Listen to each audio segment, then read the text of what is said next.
Hamas का Israeli सेना पर हमला, नेतन्याहू ने खाई बदले की कसम। एक बार फिर हमास ने गाजा के अंदर इजरायली सेना पर जबरदस्त पलटवार किया है। खबर ये आ रही है कि गाजा के रफा में हमास ने इजरायली बख्तरबंद वाहन पर बारूदी हमला किया है, जिसके बाद से गाजा में एक बार फिर से जंग के बादल मंडराने लगे हैं। हमास ने यहाँ तक कह दिया कि जब तक स्वतंत्र फिलिस्तीन राष्ट्र नहीं बन जाएगा तब तक हमास गाजा में हथियार नहीं डालेगा। इधर दावा ये किया जा रहा है कि गाजा को लेकर अमेरिका और इजराइल ने ऐसा प्लान बनाया है जो असली गाजा के वजूद को हमेशा के लिए ही खत्म कर देगा। हम आपको दिखाने जा रहे हैं, एक तरफ नेतन्याहू गाजा में नए सिरे से हमास के ठिकानों पर बड़े हमले करने की धमकी दे रहे हैं, वहीं दूसरी तरफ ट्रंप और नेतन्याहू के गाजा प्लान से पूरे गाजा में कोहराम मचना शुरू हो गया है। हम शुरुआत करते हैं इजरायली सेना पर उस हमले से जिसने इजरायली प्रधानमंत्री नेतन्याहू को बुरी तरह से बौखला दिया है। गाजा में फिर भड़का युद्ध, 800 बार तोड़ा युद्ध विराम। गाजा में 24 दिसंबर 2025 को एक बार फिर से इजरायली सेना पर हमला हुआ। इजरायली सेना की रिपोर्ट्स का दावा है कि ये हमला गाजा के रफा में किया गया, जिसमें हमास के लड़ाके शामिल थे। दावा तो यहां तक किया गया कि इस हमले में इजराइल का एक सैन्य अधिकारी घायल हुआ है। इजराइल के प्रधानमंत्री बेंयामिन नेतन्याहू ने इसे शांति समझौते का उल्लंघन बताते हुए कड़ी जवाबी कार्रवाई की चेतावनी दी है। נמצאים בתוך עזה עמוק ולעולם לא נצא מכל עזה, לא יהיה דבר כזה. אנחנו נמצאים שם כדי להגן, כדי למנוע את מה שקרה. סומכים, אמרנו, על צור ישראל ועל צבא הגנה לישראל, וצה"ל חוצץ ויחצוץ בין אויבים ג'יהאדיסטים מהסוג הזה לבין היישובים שלנו והתושבים.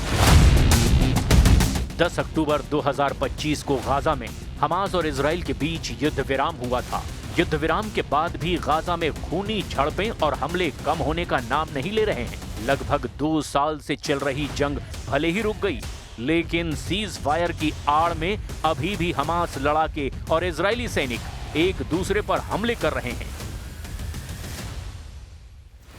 तबाह गाजा की तस्वीरें साबित कर रही है कि पूरा गाजा एक तरह से कब्रिस्तान बन चुका है।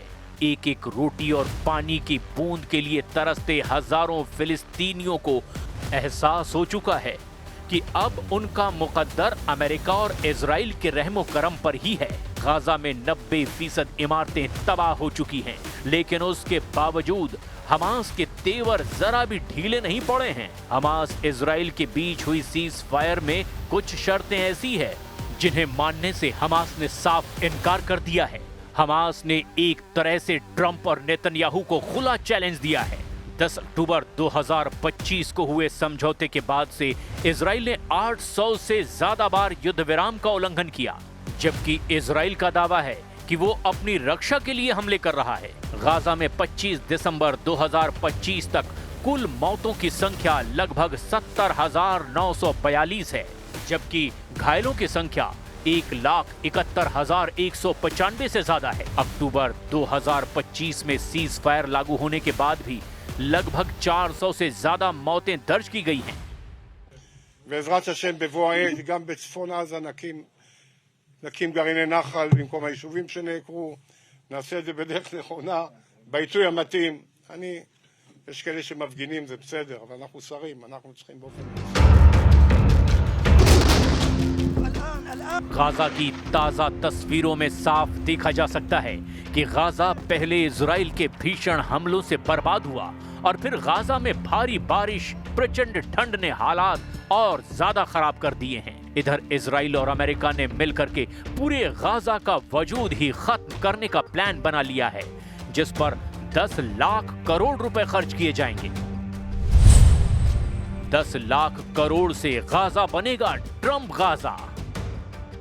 करीब 23 लाख की आबादी वाले गाजा में से लगभग 20 लाख लोग बेघर हो चुके हैं, यानी करीब 90% आबादी को अपना घर छोड़ना पड़ा है। ऐसे हालात में अमेरिका की योजना गाजा को एक नई शुरुआत देने का दावा करती है, लेकिन इसे जमीन पर उतारना बेहद चुनौतीपूर्ण माना जा रहा है। अमेरिका और इजराइल मिलकर 9,30,000 करोड़ रुपए से गाजा को स्मार्ट सिटी बनाने जा रहे हैं। गाजा को स्मार्ट सिटी या स्मार्ट गाजा बनाने को लेकर ट्रंप सरकार 5 लाख करोड़ देगी, जिससे गाजा में लग्जरी रिसोर्ट होंगे, हाई स्पीड ट्रेन चलेंगी। इस योजना को अमेरिकी राष्ट्रपति डोनाल्ड ट्रंप के दामाद जेरेड कुशनर और अमेरिका के विशेष प्रतिनिधि स्टीव विटकॉफ ने तैयार किया है। इसे प्रोजेक्ट सनराइज नाम दिया गया है। इसका मकसद सिर्फ गाजा को मलबे से बाहर निकालना नहीं, बल्कि उसे एक आधुनिक तकनीक से चलने वाला और अंतरराष्ट्रीय स्तर का शहर बनाना है। निवेशक देशों के सामने इस प्रोजेक्ट को 32 स्लाइड की पावर पॉइंट प्रेजेंटेशन के जरिए दिखाया जा रहा है। प्लानिंग के मुताबिक गाजा के भूमध्य सागर तट तक लग्जरी बीच रिसोर्ट, 5 स्टार होटल, मरीना और एंटरटेनमेंट जोन बनाए जाएंगे, ताकि इसे एक ग्लोबल टूरिस्ट डेस्टिनेशन बनाया जा सके। शहर के अंदर सफर के लिए हाई स्पीड ट्रेन नेटवर्क, चौड़ी और आधुनिक सड़कें और मल्टी मॉडल ट्रांसपोर्ट सिस्टम विकसित किया जाएगा। बिजली की समस्या से जूझ रहे गाजा में एआई से चलने वाला स्मार्ट पावर ग्रिड लगाया जाएगा, जिसमें सोलर और अन्य नवीकरणीय एनर्जी का इस्तेमाल होगा। इसके साथ ही गाजा को एआई आधारित स्मार्ट सिटी बनाने की बात है, जहां digital governance, e governance system, data platform और एक चीफ डिजिटल ऑफिस होगा। व्यापार और रोजगार बढ़ाने के लिए free trade zone, international business district, technology hub, innovation lab और स्टार्टअप सेंटर भी बनाए जाएंगे, ताकि गाजा को लोकल इकोनॉमी हब बनाया जा सके। इस पूरे मेगा प्रोजेक्ट पर अगले 10 सालों में चरणबद्ध तरीके से खर्च किया जाएगा। अमेरिका करीब 5 लाख करोड़ रुपए की राशि ग्रांट और कर्ज की गारंटी के रूप में देगा। हालांकि इस योजना के सामने कई बड़ी चुनौतियां भी है। सबसे बड़ी चुनौती करीब 20 लाख फिलिस्तीनियों के पुनर्वास की है। जब गाजा में निर्माण शुरू होगा तो इतनी बड़ी आबादी को अस्थायी तौर पर दूसरी जगह बसाना पड़ेगा।